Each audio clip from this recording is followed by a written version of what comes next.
Hello दोस्तों, online विद्या में आप सभी का स्वागत है।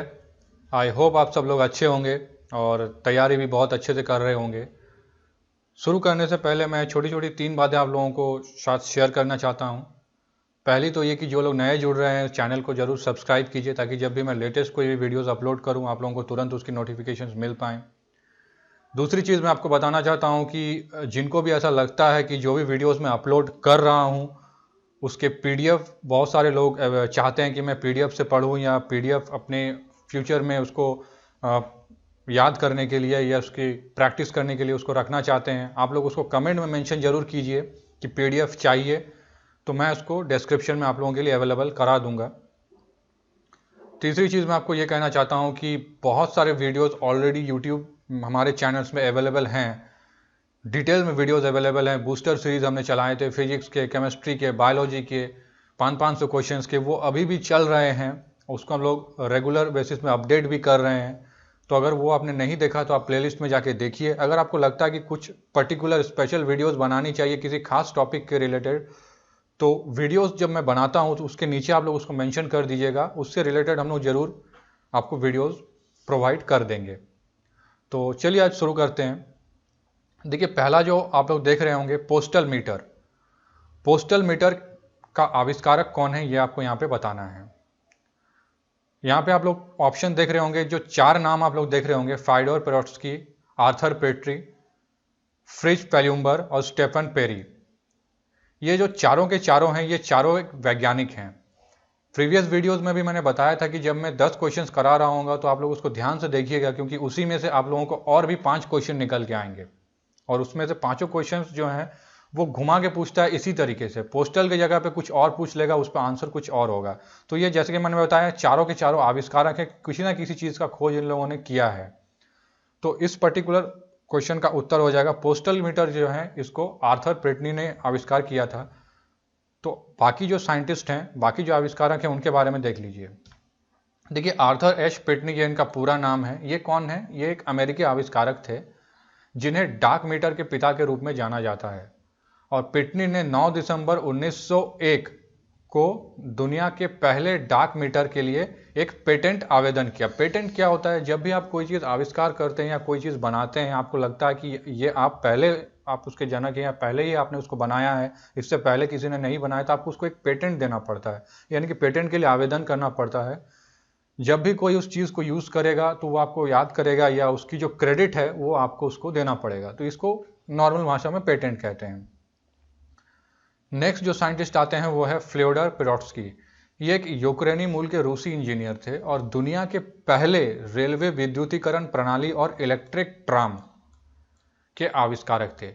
मैंने फिर से बताता हूँ, पहले रेलवे विद्युतीकरण प्रणाली और इलेक्ट्रिक ट्राम के आविष्कारक थे। देखिए, ट्राम आपने भारत में भी देखा होगा, ऐसा नहीं कि लंदन में, भारत में भी अभी चलते हैं, अभी भी चलते हैं। जैसे कोलकाता में अगर आप जाएंगे तो वहाँ ट्राम्स अभी भी चलते हैं। पहले तो बहुत सारे शहरों में चलते थे, मुंबई में भी चलते थे, लेकिन बहुत जगह पे रोक दिया गया। बहुत ज़्यादा जगह पे ऐसे ही एक एनिशेंट के लिए उसको चलाया जाता है कि एक सिंबल बना रहे।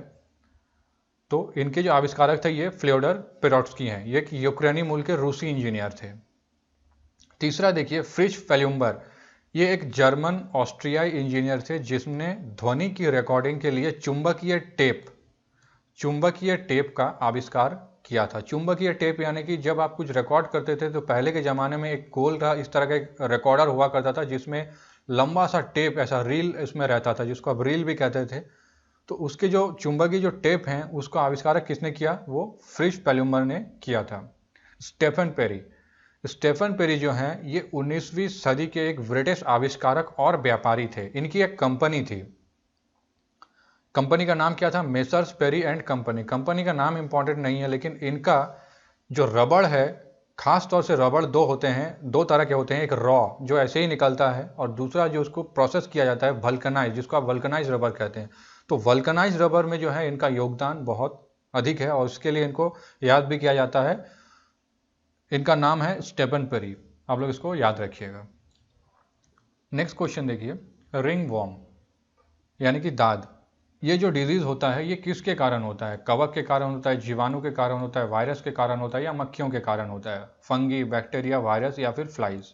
क्वेश्चन बहुत इजी है लेकिन क्वेश्चन घुमा के पूछते हैं। अगर आपसे पूछ लिया कि बैक्टीरिया के कारण कौन कौन से डिजीज़ होते हैं, बहुत सारे डिजीज़ हैं जो बैक्टीरिया से होते हैं, बहुत सारे डिजीज़ हैं जो वायरस के कारण होता है, फ्लाइज के कारण होता है। मैं आप लोगों को एक सप्लीमेंट्री क्वेश्चन पूछता हूं जो आपको कमेंट में मेंशन करना है। अभी रिसेंट में चल रहा है कोरोना वायरस।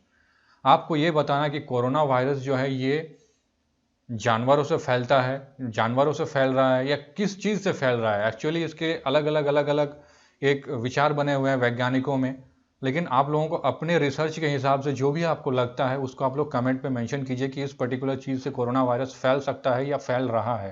तो ये एक रिसर्च का विषय, एक नया विषय है, इसको आप लोग कमेंट में ज़रूर मेंशन कीजिए। और इसके रिगार्डिंग जो वीडियोज़ हैं, अलग अलग जो जीवाणु होते हैं उससे क्या क्या फैलता है, इसकी एक लिस्ट है, वो लिस्ट मैं आप लोगों को अवेलेबल करा दूंगा। वीडियोज़ ऑलरेडी अपलोडेड हैं बहुत डिटेल में बायोलॉजी सेक्शन में, उसको आप जरूर देखिए। इस पर्टिकुलर क्वेश्चन का आंसर हो जाएगा फंगी, यानी कि कवक से होता है। नेक्स्ट वीडियो देखिए। Next question, isobars. देखिए जब आइसोबार आता है इसके साथ दो नाम और जुड़ते हैं, एक होता है आइसोटोप, एक होता है आइसोटोन। तो आइसोबार तीनों जो हैं इसमें कुछ ना कुछ डिफरेंस होता है। तो आइसोबार में आपको बताना है, ये 4 ऑप्शन दिए हुए हैं, इसमें क्या डिफर होता है। समान द्रव्यमान संख्या लेकिन विभिन्न परमाणु संख्याएं होती है इसमें। समान द्रव्यमान संख्या लेकिन समान परमाणु संख्या होगी इसमें। समान द्रव्यमान और समान परमाणु संख्या होगी।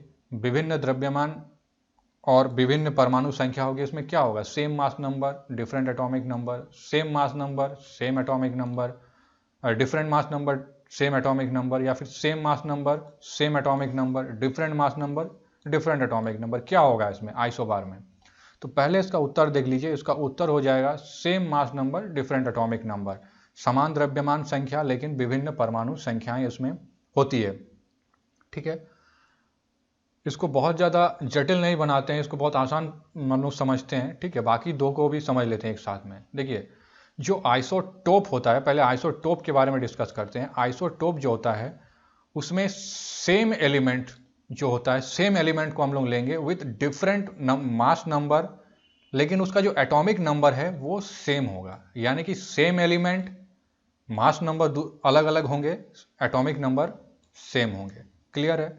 आइसोबार, आइसोबार में हम लोग डिफरेंट एलिमेंट लेंगे। यहाँ पे क्या लिया था, सेम एलिमेंट लिया था। यहाँ पे आइसोबार में हम लोग जब डिफरेंट एलिमेंट लेते हैं, दो अलग अलग एलिमेंट लेते हैं, उसमें क्या होता है, जो मास नंबर है वो सेम होगा। यहाँ पे क्या था, ये डिफरेंट था, यहाँ पे क्या होगा, ये सेम मास नंबर होगा, लेकिन जो एटॉमिक नंबर है वो डिफरेंट होगा। ठीक है, क्लियर हो गया? आइसोटोन, आइसोटोन क्या है, ये एटॉमिक न्यूक्लियाई होता है जिसपे एटॉमिक न्यूक्लियाई के अंदर सेम नंबर ऑफ न्यूट्रॉन्स और सेम नंबर ऑफ प्रोटॉन्स पाया जाता है, उसको आप आइसोटोन कहेंगे। So isotones are atomic nuclei with same number of neutrons and different number of protons, sorry different number of protons. ठीक है, डिफरेंट नंबर ऑफ प्रोटॉन होता है, उसको आप आइसोटोन कहेंगे। तो ये इसका एक संक्षिप्त विवरण है। तो इसके जो एग्जाम्पल्स हैं उसके वीडियोस बने हुए हैं, मैं उसको लिंकअप कर दूंगा इसके साथ। आगे देखिए, इसको सेम चीज को मैंने हिंदी में भी लिखा कि नेक्स्ट क्वेश्चन देखिए, मेलाचाइट। मेलाचाइट जो अयस्क है, ये इससे कौन सा खनिज निकलता है? मेलाचाइट अयस्क से कौन सा खनिज आपका निकलता है? Lead, manganese, mercury, copper. बाकी जो आप देख रहे हैं, बाकी जो मिनरल आप देख रहे हैं उसके बारे में भी हम लोग डिस्कस करेंगे। तो पहले आपको बताना है कि मेलाचाइट से कौन सा निकलता है। मेलाचाइट से निकलता है कॉपर, इससे कॉपर निकलता है। कॉपर का और भी और होते हैं, उसको भी देख लेते हैं। देखिए कॉपर के बहुत सारे और होते हैं। CuFeS2 जिसको आप कहते हैं चैल्कोपाइराइट, Cu2S जिसको आप कहते हैं चाल्कोसाइट, कोवेलाइट जिसको आप Cus कहते हैं, बोर्नाइट जिसको आप Cu5FeS4 कहते हैं, टेट्राहेड्राइट जिसको आप CuFe, इसको ये सफिक्स में होंगे। ठीक है, CuFe12, SV4S13, ये सारे के सारे सफिक्स में होंगे, सॉरी नीचे होंगे। ठीक है, सफिक्स में। एंड एंग्राइट, एंग्राइट क्या होता है, Cu3AsS4। जो मैंगानीज हैं, मैंगानीज के जो ओर होते हैं, मुख्यतः जो क्वेश्चन में पूछा जाता है मैंगानीज के ओर, उसमें ऑप्शन में अधिकतर ये रहता है आपका पायरोल्यूसाइड। ठीक है, ये बाकी जो है, ये बाकी को भी आप इसमें से देख सकते हैं, लेकिन ये पूछे कम जाते हैं, लेकिन मूलतः यही पूछा जाता है कि मैंगानीज का जो ओर है ये पायरोस्लाइड कहते हैं। जो मरकरी होता है, पारा, मरकरी का जो ओर होता है वो होता है सिनाबर। वो होता है सिनावा। गैलेना, गैलेना किसका होता है? लेड का। लेड का जो ओर होता है, लेड जिससे निकलता है वो गैलेना से निकलता है। आगे देखिए, पुणे। पुणे को कभी राजधानी कहा जाता है? पुणे किसकी राजधानी कहा जाता है? जिसमें से बहुत सारे जो टाइटल्स आप देख रहे हैं, सिंधिया, होलकर, भोसले, पेशवा, तो ये क्वेश्चन जो है पुणे के बारे में बहुत इजी है, क्योंकि अभी जो मूवीज़ जो हैं रिसेंटली आई थी पुणे, उसको उसमें हमने देखा होगा। तो उसमें सिंधियाज ने कभी राज किया, होलकर्स ने राज किया, भोसलेस ने राज किया, पेशवास ने राज किया। खास तौर से किनकी राजधानी इसको कहा जाता था? पुणे को। तो इसका उत्तर हो जाएगा पेशवा। जो पेशवा जो हैं, इनकी राजधानी इस पुणे को कहा जाता था। आगे देखिए, चांद बीबी। चांद बीबी किसका कौन से जगह की शासक रही है? अहमदनगर, बीजापुर, सतारा, गोलकुंडा। इसका उत्तर हो जाएगा अहमदनगर। चांद बीबी जो हैं ये अहमदनगर की शासक रही हैं। आगे देखिए, अगर आपको राज्यसभा का मेंबरशिप लेना है या अगर मेंबर बनना है तो कम से कम आप कितने साल के होने चाहिए? ये इसका सीधा क्वेश्चन है। आपकी उम्र 18 साल की होनी चाहिए, 30 साल की होनी चाहिए, 36 साल की होनी चाहिए या 24 साल की होनी चाहिए? तो इसका तो उत्तर हो जाएगा आपका 30 साल। अगर यहाँ पे राज्यसभा दिया हुआ है, अगर वहाँ पे राज्यसभा की जगह पर अगर संसद का कहा जाए तो मैंने यहाँ पर डिटेल में मेंशन कर दिया है। अगर आप संसद के सदस्य चुने जाने के लिए पहला होता है कि आपको भारत का नागरिक होना है, ठीक है, और अगर आपको लोकसभा का होना है तो आपको 25 साल कम से कम होना है। तो राज्यसभा में आप लोग याद रखिएगा कि 30 साल और लोकसभा के लिए आपको 25 साल। हालांकि क्वेश्चन बहुत कॉमन है, लेकिन एग्जाम प्रेशर में ये गलती हो जाती है। नेक्स्ट देखिए, आपको बताना कि भारतीय संविधान में कितनी अनुसूचियां हैं? 6 हैं, 12 हैं, 18 हैं, 24 हैं। इसका उत्तर हो जाएगा 12। पहले कितनी थी? 8 थी। चलिए इसको थोड़ा सा डिटेल में देख लेते हैं। जो इंडियन कॉन्स्टिट्यूशन है उस पर पार्ट, शेड्यूल्स और आर्टिकल्स आपको मिलेंगे, ठीक है, और ये सबसे बड़ा संविधान माना जाता है पूरे विश्व में, जिसमें 395 आर्टिकल 22 पार्ट में 8 शेड्यूल में पहले हुआ करती थी, लेकिन अब क्या है, इसमें 448 आर्टिकल्स हैं 25 पार्ट में, जिसमें 12 शेड्यूल्स हैं, जो कि अभी हम लोगों ने देखा कि 12 शेड्यूल्स हैं, उसमें 25 पार्ट हैं। पहले कितना होता था? 22 होता था, अब कितना है? 25 है। आर्टिकल्स कितने हैं अभी? 448। नेक्स्ट क्वेश्चन देखिए, इंटरनेशनल ओलंपिक डे ये कब मनाया जाता है? 16 अगस्त, 2 फरवरी, 18 दिसंबर, 23 जून। इसका उत्तर आप देख रहे होंगे 23 जून।